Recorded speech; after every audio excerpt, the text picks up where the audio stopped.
Over 4 decades ago, medical device pioneers John Abele and Pete Nicholas co-founded Boston Scientific to get life-saving technologies into the hands of physicians. Today, thousands of Boston Scientific employees are continuing that mission. We'll begin to tell their stories here on the Boston Scientific Talks podcast.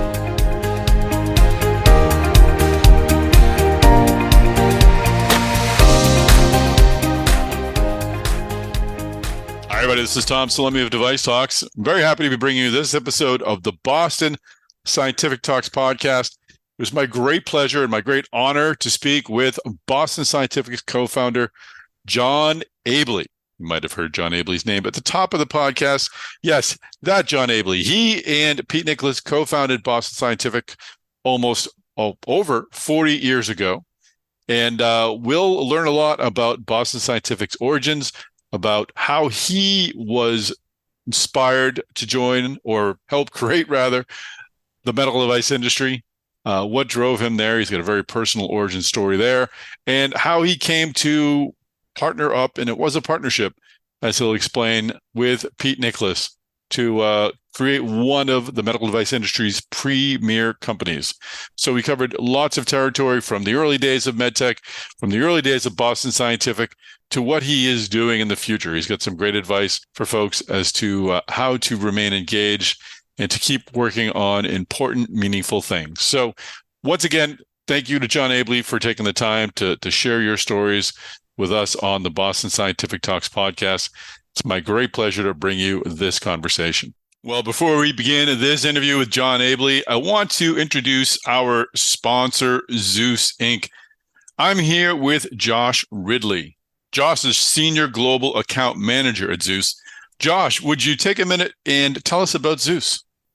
Sure. Zeus is the global leader in high-performance polymer solutions used in the medical device industry and have been for over 50 years. We supply critical components and subassemblies used in minimally invasive catheter-based devices with a particular focus in segments like interventional cardiology, structural heart, electrophysiology, peripheral intervention, endoscopy, and urology, among others.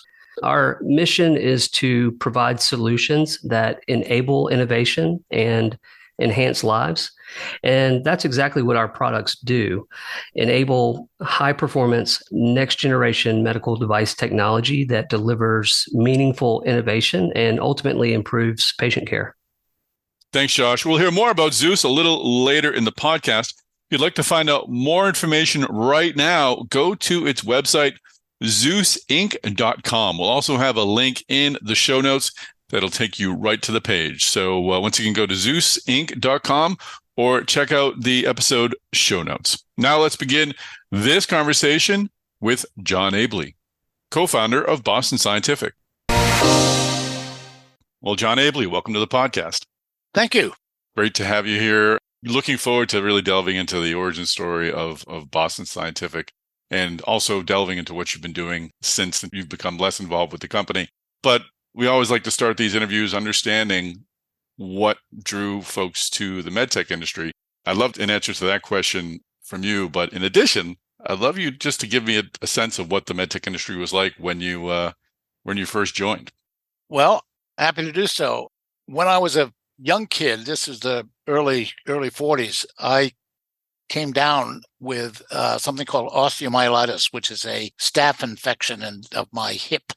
And at that time, the only thing they had was sulfur drugs, which don't do anything for that infection. And so I was put into a hospital, children's hospital in Boston. Oh, wow. And they operated on it. And then a year later, it came back.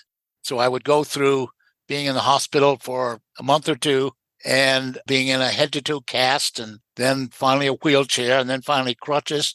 And then I'd recycle that whole thing all over again. And as a result, I said, never do I want to go through the hospital rule. I want to stay away from that stuff. I bet. But having said that, as I went to college and I majored in physics and philosophy, I went and did some research for some people in terms of getting information on the medical technology world. And I went around and visited a lot of companies. They were all small. That was the early days. And this, by the way, was in the late 60s. And the companies were very frequently inspired by a doctor, and then an engineer would come along and build what the doctor wanted. In fact, one of the early people I met in that experience was Earl Bakken. Earl Bakken turned out to be the founder of Medtronic. Absolutely. And at the time I met him, he was selling the products for the little company that I worked for, which were more laboratory products. And we were selling his products, which included pacemakers. And I remember at that time going around with this pacemaker and knowing that occasionally they didn't work. I would take the product that they were going to use and I would touch the electrode on the catheter to my mouth to see if the tongue would detect a pulse. And then I would swish it off in alcohol. And that was safety in medicine at the time. Was it a tingle or was it? Absolutely. It not was more than a tingle. Or did you take one for the team? Did it hurt? I can't imagine. Yeah, no. They, remember they're stimulating the heart. You don't want to overstimulate. Yeah, it. Good point. and so that was sort of an interesting experience in the early days, where the science of the medical technology was pretty crude, and a lot of it was experiment. Were all those companies that you connected with, were they all purpose driven? Do they have sort of was the mission to help patients at the time, or at that time was it just, I'm an engineer, I have a skill set, this person wants my skill set, and that's as far as the commitment went? It was probably more the latter than the former, but it certainly was both. And I mean, even with Earl Bakken, basically he had some very famous and intimidating cardiac surgeons who were asking him for these technical things. So to me, seeing it at the basic level like that was fascinating, and listening to the physicians talk and listening to the engineers talk was interesting in the sense that, are these the people who are going to change the field? My interest was to try to understand from these physicians what were the problems they were facing, where's the need, and how can we help address that? And our very first product for the company called Meditech, and that was 1969, where I had left a company that I had worked with and ended up managing. And for me, it was an opportunity to have a little bit of control of my own destiny. That's a joke, by the way. You never control your own destiny. You just think you do.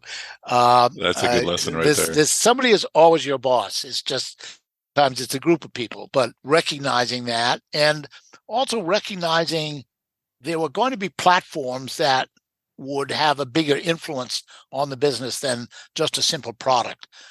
And I came across an inventor named Itzhak Bentov, who was a brilliant inventor who had done a lot of work prior to my meeting him. He developed, the first disposable needle, not the first disposable needle, the needle that ended up being used more than any other needle. Okay. And it was disposable. But before that, needles that were used on me when I was a kid in the 40s, they would, use the same needle over and over again. Wow. Now, the good thing is they use it on me. So that's fine. And they would use it until it broke, and then they'd pull it out with hemostats. And that sounds awful, but it's not awful at all. It just, the thing sounds broke, pretty you awful. pull it out. and it's just that. And I had lots of shots, because the trick to my getting over osteomyelitis was this funky drug that came out of England and was being used in the war. It was penicillin. So I was getting the first penicillin at that point being used for osteomyelitis. And therefore, my doctors were very concerned. The first time they used it didn't work. And my doctor said, we're going to do more of it now. It's getting stronger as over the years. They told my mother this anyway. So I sort of learned that, because I was only out when I was 6, I guess. Okay. With this disease. And it was pretty much done by the time I was 10. Even though it turned me off from hospitals, I love gadgets, and medicine is just the home of gadgets. And that became great interest to me. And I became sort of early on sort of a sales engineer. So in the 70s, 69, you joined Meditech, or you started leading Meditech. Yeah. In the 70s. I'm curious, how did physicians at that time view technology? Were they eager to have new tech come in and say, yes, yes, yes, we need help? Or was there a sense of, we can do this without your gadgets? I was a founder of an organization called AAMI, AAMI, Association for the Advancement of Medical Instrumentation. It is still alive today. And basically what we did is develop standards for medical technology. And it was a very interesting combination of physicians, particularly surgeons, particularly cardiac surgeons, but really all of them. And that society got together and actually had a meeting in, I guess it was in 1969, in which they provided the basis for the establishment of a medical device regulatory process in the FDA. And I wrote a fair amount of that. The point is better to control and have something reasonable. And the way drugs were being controlled clearly was not a good model for devices. There's lots of differences. And we made sure that the congressional folks were involved in doing that. It was called the Cooper Commission Report. And it led to magazine articles and all sorts of stuff that put down the principles that should be followed in developing the regulation. But going through that experience was sort of interesting because we weren't developing a company, we were developing a field. And the thought of the physicians was pretty naive. The science of regulation is very different from anything they do. And a lot of people became physicians because they didn't want people telling them what they couldn't do. And that, to me, was one of the fascinating things. But in fact, how do you balance that? How do you find the commons in that dialogue of difference? All right, we'll take a quick break from this conversation with John Abele to bring back Josh Ridley. He is Senior Global Account Manager at Zeus, which has sponsored this episode of Boston Scientific Talks. Josh, Zeus is a huge provider to the medical device industry. I'd love to understand what changes you're seeing in the industry based upon your customers' needs. So from a big picture, there's a continued pivot from more traditional surgical intervention to minimally invasive therapies. You can really see a lot of the procedural innovation that is predicated on some of the earliest catheter-based devices. You think about the advent of PTCA, balloon catheters and stenting and what that meant for coronary intervention. And today, those same basic approaches are now being applied to address other complex, pervasive clinical challenges in segments like peripheral intervention with below-the-knee access, structural heart, electrophysiology, stroke prevention, and then also GI endoscopy. These are really challenging procedures in terms of access and treatment, and they require really innovative clinical tools. And we're proud to play a vital role in helping develop and build those tools. For example, advancements from Zeus, like our Streamliner series of catheter liners, enables access to more remote, tortuous vasculature with improved, more predictable functionality. And we really thrive on those opportunities to work with device manufacturers in solving complex challenges with really big clinical payoffs and patient outcomes. We'll hear more from Zeus a little later in the podcast. If you'd like to find out more right now, Zeus's website is zeusinc.com. That's ZEUS Inc.com. Or as I said, there's a link in the show notes. Click on that. It'll take you right to the page. Now let's hear more from John Abele, co-founder of Boston Scientific. So sorry to take you off track. So let's talk about Meditech circa 1979. Did you meet Pete Nicholas at the time, or had you already known him at the time? How did you two get connected? he lived in the same town, and I met him at a Christmas party. Oh. And he had kids the same age, so our kids played soccer together and all that sort of stuff. And so we got to know each other pretty well. And I was at that time being told by my major investor in Meditech, where I was a minority owner. I had one of those deals where they funded me. But once I took money, I never did anything. I no more debt or anything like that. I just shut it off. And that's sort of because of a background where, born in the Depression, growing up, without a dad and whatever it is, borrowing money, that you don't do that. That was based on that. And anyway, Pete had just come back from Europe where he had worked for Eli Lilly, and he was an extraordinary manager. He came to a U.S. company, I won't mention that one, but wanted to move on. And we were just friends helping each other out. And then one day he said, as the company that was my backer, called Cooper Labs, was being forced to sell me. So I talked to a number of people who made interesting offers, but I got into this business to avoid that. I wanted to control my own end. And so he said, well, why don't we buy them out rather than somebody else buying out the small interest you have? So we did that. And that was amazing to me. I was kind of the risk-averse person in one sense, particularly on the financial piece, maybe not so much in the other, skydiving and, or hang gliding, all of that. But that's a very different category. But the connection was really a good one. His skills were business generally and economics, but also negotiating and coming up with solutions after everybody had said there's no way to get this done. And he would have some of those discussions and we would be arguing over it. And, every party wanted 90% of the total, one of those sorts of things. And he would come up with a solution that people would say, I never thought of that. Well, that's great. And that was our early days. And it turns out Meditech was a haven of ideas that were growable. Our first product was a steerable catheter. And I saw that as a platform, not a product. That the technology to make it was pretty unique and extraordinary, very difficult to reverse engineer, which is something somebody always worries about in those companies, even if they have IP. But we had some IP, but more specifically, we had the ability to execute these products. And we had gotten a nice little business out of it. And so when Pete joined, he brought a different type of organization than I had.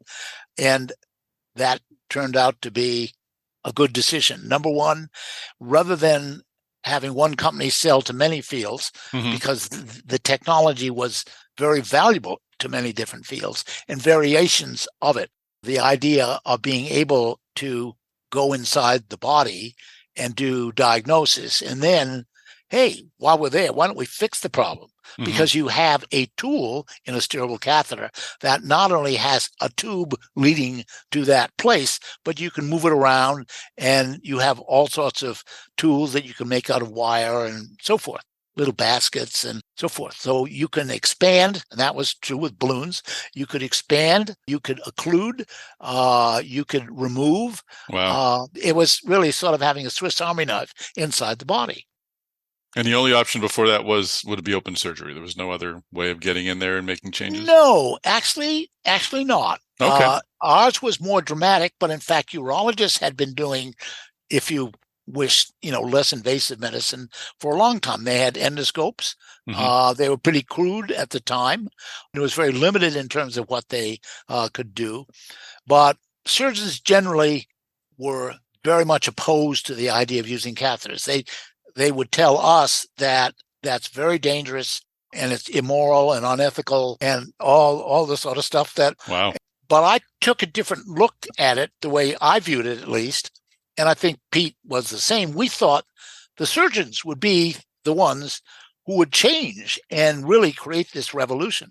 But in fact, the diagnosticians in these various fields, cardiology, radiology, gastroenterology, and so forth, said, hey, we would love to be able to fix the problems we're diagnosing for the surgeons to fix them. Mm-hmm. So we found these little groups, and other people in the business world at that point were taking subsets of these. They were going after one field, and they were telling us or others about us that we're crazy. We're not focusing down enough.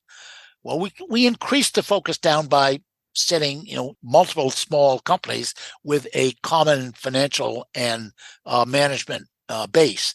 And it turns out that the technology that we developed for one field, the other fields didn't see at all, because all the specialties in medicine are very isolated. They're siloed. They've been that's the way it was designed.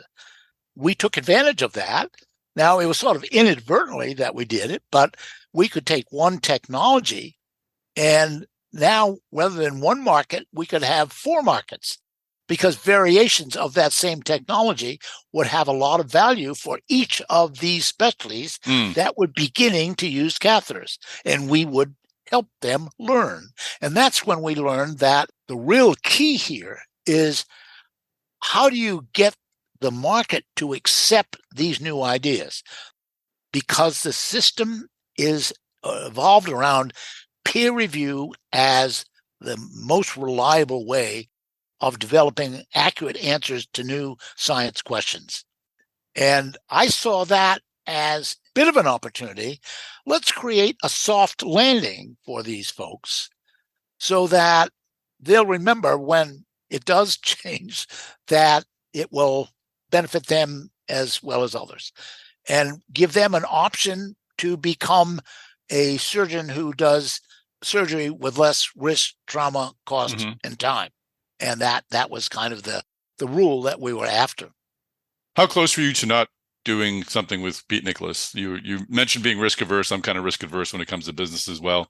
Was it down to a coin flip? Was it down to staring at yourself in the mirror? Was it down to a gut check? Or was there no chance you were not going to do something with Pete Nicholas? Good observation. I had spent a lot of time before I even got into Meditech by visiting businesses all over to say, here's a business that has a pretty good reputation. And I was able to speak to the CEOs of a lot of companies.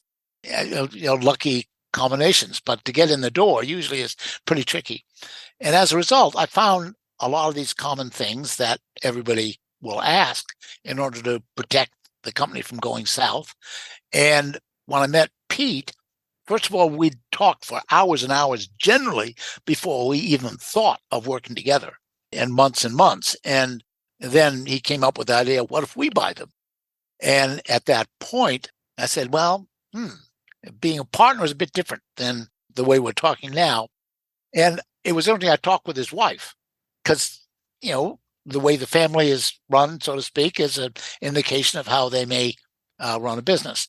And she knew sort of my skepticism and presented a great explanation for why he's a very unusual guy. He's been a very unusual husband and all of that sort of stuff. Wonderful parent to the children, et cetera, et cetera. And so that helped. And we set up as a 50-50. And ironically, later on, a good friend of ours, actually a dealer in England, who is a wonderful person interested in the philosophy of business and how do you do it well. And he'd been innovated extremely well in his own business of selling medical equipment. And he said, never create a 50-50 partnership. Interesting. Because you will have disagreements, and that will lead. And certainly you think of a lot of brothers over the years who have split famously, loudly. And we did it anyway. And 10 years later, that same person gave us a prize. I wish I could show it to you, but it's 2 silver goblets. When placed goblet to goblet, the top, it looks like a dilatation catheter. and he said, congratulations, you defied my prediction. That's great. And it's little things like that in fact do mean a lot. Yeah. It's more than a business. It is a way of life. It is a philosophy. It is a mission-driven sort of activity. And it's all about stakeholders, if you will. And that was one of the things I used to ask a lot of the other companies about is how do you balance the competitive needs that you've got with employees, with customers, with community, with vendors, etc. And of course, the key there is you've got to have a reputation of trust. And part of that trust comes from actually asking difficult questions. Mm-hmm. So you need to challenge your relationships periodically. And if you have confidence, that's great. Now, my confidence was a little bit different from Pete's. I was always looking a little bit at the downside. I could live pretty much on nothing. So in a way, the downside wasn't, I learned how to do that. And Pete was obviously looking at the upside, and we shared the fact that this is more than a product or a company. Mm-hmm. This is a field that we are helping develop. That's a pretty bold thing to realize and to say, and you're absolutely right. Obviously, where do you go from there? Saying, okay, we're going to be one of the founding pillars of a field.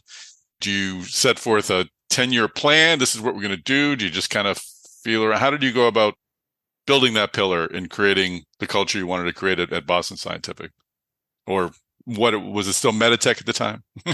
That's where our partnership became very valuable. First of all, I gave a lot of talks, and I guess I'm not a bad educator, and I explain things, in a simple way. And it turns out I went to Amherst, and I had a lot of classmates who were doctors, and I remember they all hated physics. The doctors were all sort of biological thinkers rather than theoretical science thinkers. And therefore, part of my job was to be the translator. And I did that, and I published a number of papers, and I managed to get published in the journals that were peer-reviewed. And simply because I had given talks at meetings, and people appreciated that, and then they would publish the meeting, and I would do my talk as part of it. So I snuck in the back door. So I was the only non-MD in any of these. But that also led to the opportunity to participate with a lot of these medical specialties as a partner. Mm-hmm. And to me, that became very valuable. And Pete was, again, sort of the genius on both the financial planning. And by the way, during our early years, we had to do some pretty careful financial planning because we were always, close to bankruptcy and all of that sort of stuff, because that's just part of the deal. But it was a great experience, and our diversity of different markets and products, even though the products were very similar structurally, they were different in function and in design.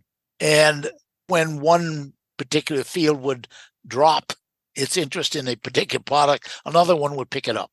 So it's sort of a diversity lecture written large. And that was, again, the partnership piece of that. Pete was very good with the doctors himself, but more from the management point of view. A lot of the doctors were businessmen. Sometimes that was good, sometimes that was bad, but it was a real opportunity for us to be viewed as partners to them. And I was on the so-called circuit, which is where people constantly giving courses, doctors, and in hotels. In other words, they're not sponsored by the professional society. They're independent. And we were very involved in those. And those courses became our vehicle to get our technology visible to many more physicians. And in a way that was very functionally educational, not so much theoretically, but this is how you do it.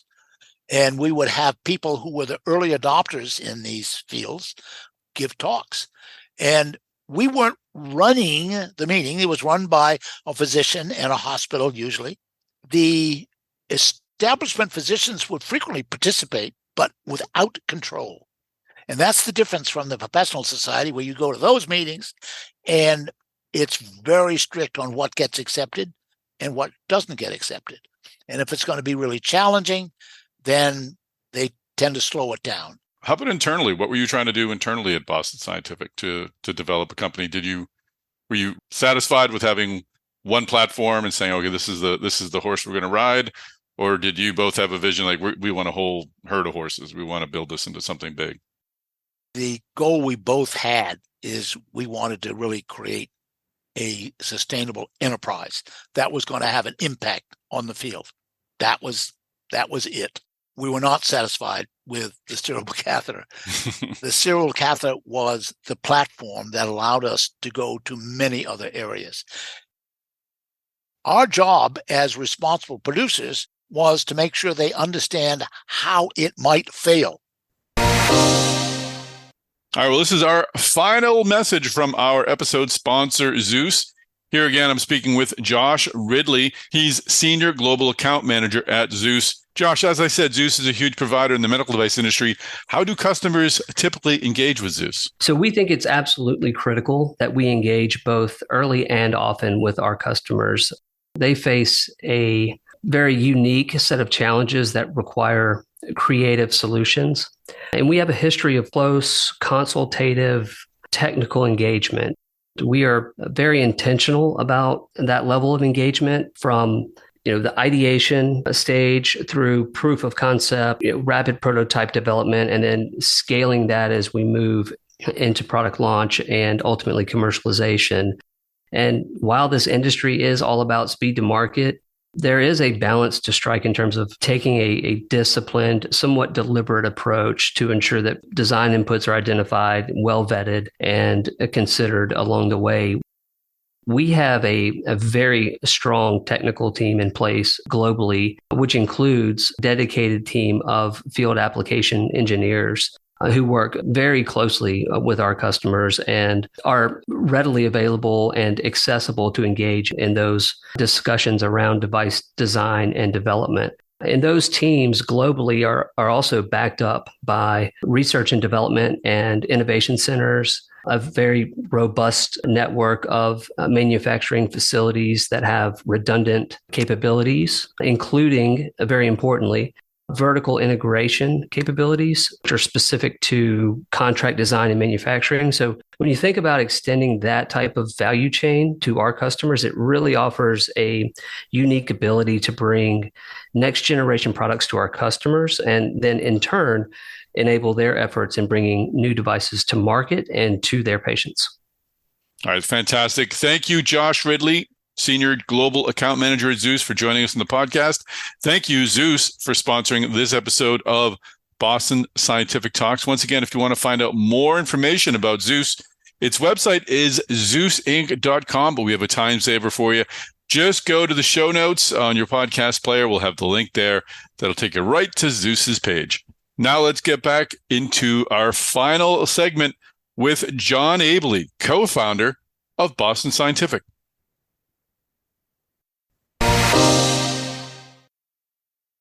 But remember, we didn't go public until we were already $250 million in sales and profitable. So it was a very interesting time.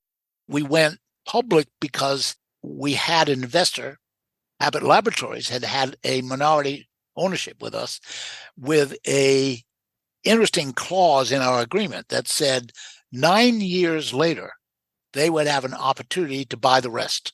Oh, interesting. Yeah. And they chose not to, partly because of us, Pete and I. They weren't confident that they could get us to behave more like a larger company. And probably that would have been true. But we didn't even have a board until we were $250 million in sales. But anyway, the point is we had good lawyers and we were always bringing in, and Pete was phenomenal at that because he had these amazing friends. Michael Porter just came over to, talk and listen. And so we had a lot of very great people that we could trade thoughts with. And that was, in essence, our board function, if you will. And because we had obviously financial people who would go over all our theories on numbers and all that sort of stuff. So we were very fortunate, but it was this very unusual combination. Pete's great strength in doing that, his connection network. Those are leadership skills that I would argue are very broadly applicable to leading sort of anything, with the caveat that over the change of time, partly because of the internet, that's become more difficult. Governance generally has been made very difficult. The years that leaders are in office has been shrinking, whether they're leaders of universities or of businesses or of churches. The internet and the social media, of course, has provided a window for critics to really take you apart. Well, you've got a good one now. He's been there for 12 years or so. He's been able to. Mike is a rare breed, and he has navigated that pathway. Mm-hmm. And we all have, challenges like that from year to year, and understanding the long term versus the short term, and the fact that do take risk that way. But the mindset, the culture of the company is pretty unique.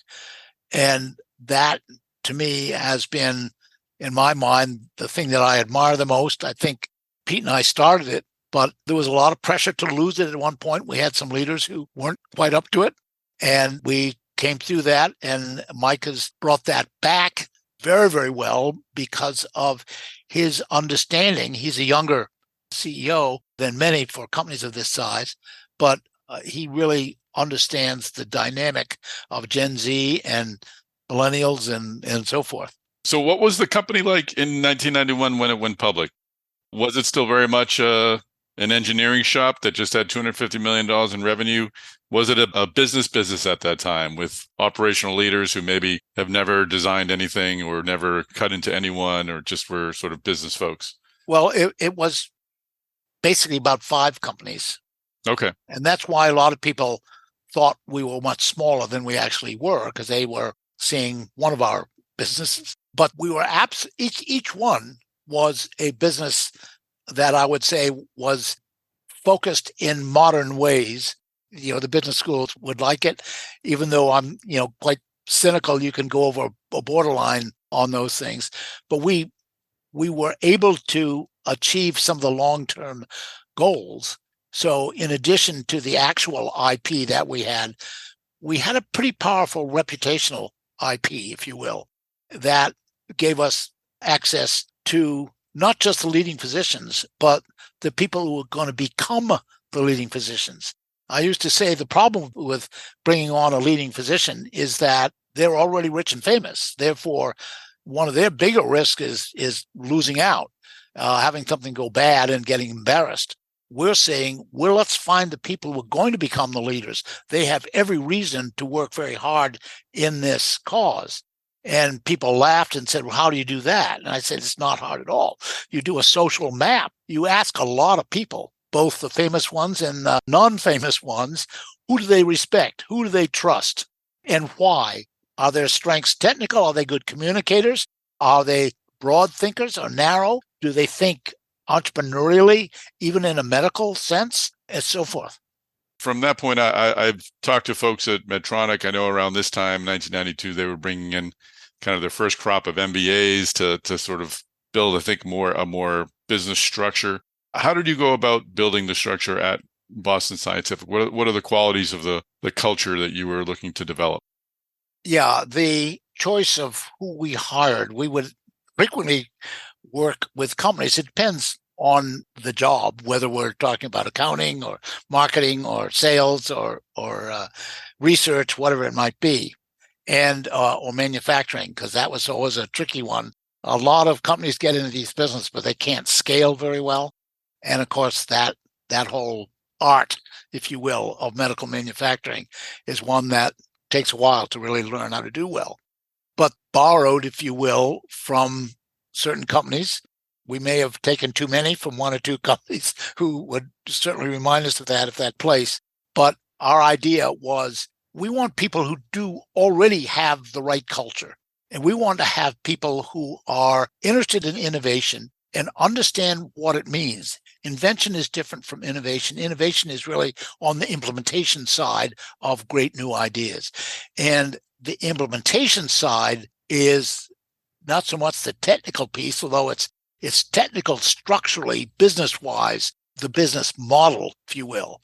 And our interest was creating a reputation among the community of our customers, their organizations as well, that we are there to look at the need issues. What could be done to change the dimensions, all this reducing risk, trauma, cost, and time, things of that sort. Presumably, if you do that, it will have value for a long time. And my view is it still has that same value, if not more so, than it did in 1970. And to me, the choice of people was, why are they doing what they're doing? If they are doing because they see the value in working with something that does help people, and it's not just having them live longer, it's having them live a better quality of life. And with the physicians giving them the tools to evolve what they're doing so that it's not a huge development at one time, it's going to evolve over time as the other related technologies to what BSC is doing catch up in imaging, in all sorts of medicines and molecular new materials that can reduce the risk of complications. That, to me, was getting people who are constantly figuring out how to bring more people into the broader community that we're supporting. I was a great admirer, still am, of Medtronic. And in a way, my view is we're sort of co-opetition partners, if you will. We have a lot of common goals. We want to protect the field from getting hurt and damaged, and it certainly has been by some players in it. And we want to constantly be aware of that and have employees who feel empowered to make sure we know what's not working right. That candor sometimes get lost in large organizations. And finally, I know we're sort of wrapping up, but what is your personal approach to the? We could keep talking about Boston Scientific, your time there, and your time after. You've been involved with so many different fascinating projects. Reading about the work you're doing in the farm up in Vermont, but with robotics as well. First robotics. Do you have a personal credo that you sort of follow that has guided you, has been sort of your North Star throughout your career? What helps you find new challenges to take on? Number one is stay curious. I'm fanatically curious, but I think a lot of people are, and that sort of keeps you going. A lot of people turn off that curiosity as they get old or they graduate from a business and they feel, separated. My view is I'm fascinated by innovation wherever it can occur. I'm fascinated by the impact on community, on society of any new innovation. So obviously today we're living in lots of threats in that regard. But in fact, to me, this is where innovation is more critical than any place else. How do you develop, whether it's regulatory systems or totally new concepts of influencing the behavior of people so that we all have more opportunity? We are all kind to each other, and yet we can compete like the devil. That's what First Robotics is all about. It is about co-opetition. It's about gracious professionalism and getting kids to think that way in high school, where sometimes in their sports, they have the evil empire of whoever they're competing with. That's kind of short-sighted. And my view is you all have certain common areas and you can compete, and that produces great answers. Big interest now is in food. The crisis we're going to have in food is going to be a real challenge. Not so much food to eat, although that too, food is medicine, but also how do you grow food without destroying the planet along with it, which is sort of what's been happening. We're kind of living in a tragedy of the commons here. Absolutely. And you're working on some energy projects as well, correct? Yes. What sort of technologies are you looking at there? Well, involved with an electric airplane, which is, problematic because of how do you get electric energy into a plane that weighs more and is less dense than fuel. And to me, that's going to be a motivator for people to continue to innovate on battery storage. And, maybe it's capacitance storage. There are many, many different types of battery technologies that have specialized applications that will help get more life out of whatever it is. Right now, in the power world, stored energy is mostly pumping water uphill. Let it flow downhill. But what about, drilling to the core of the earth or just 5 miles down?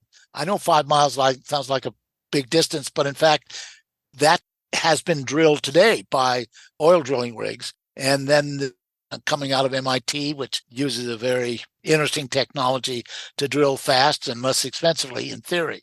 But if you could get enough heat from even 3 miles down, you can boil water, you get steam. And so you can run engines and create electricity. Amazing stuff. Well, it sounds like you're working on starting some new industries as well. I'm a little bit more than a fly on the wall, but helping others do it. That to me, that's just a lot of fun. And watching people grow, just awesome. Fantastic. Well, it's been a true pleasure to talk to you, to learn about your story and the early days of Boston Scientific and the medtech industry. Thanks for joining us on the podcast. Thank you, Tom. Real pleasure. All right, well, that is a wrap. Thanks so much again to John Abele for joining us on the Boston Scientific Talks podcast. Literally would not have had this podcast without you and Pete Nicholas starting the company 40 years plus ago. Thank you, of course, to our great sponsor, Zeus. Once again, you can go to Zeus Inc.'s website. It's zeusinc.com. Or hit the link that's in the show notes to find out more about Zeus's amazing array of services and products. Once again, if you'd like to listen to future episodes of the Boston Scientific Talks podcast, you have many options, one of which being going to devicetalks.com. We've got all of our great podcasts up there.